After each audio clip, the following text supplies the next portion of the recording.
உடன்படிக்கையின் வல்லமையை பார்க்கணும்னா நீங்கள் என்ன பண்ணணும்? சொல்லணும். தினந்தோறும் கூட சொல்லுங்க. போகையில் வருகையில் கூட பேசிட்டே போங்க.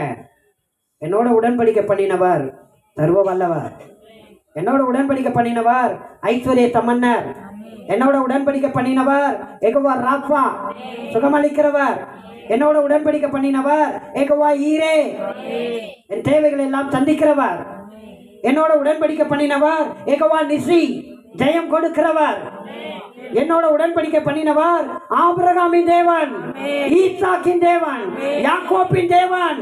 அவர்களை ஆசீர்வதித்தார்னா என்ன அதுக்கு மேல ஆசீர்வதிப்பாரு. இது பழைய உடன்படிக்கை இல்ல, இது புதிய உடன்படிக்கை. இது நியூ கவனன்ட். ஹல்லேலூயா. ஆண்டவர் சொன்னார், ஆபிரகாமை நான் திரளா ஆசீர்வதிப்பேன் சொன்னாரு, ஆசீர்வதித்தாரு. அவன் திரளாய் பெருகினான். ராஜாக்கள்லாம் பயந்தாங்க.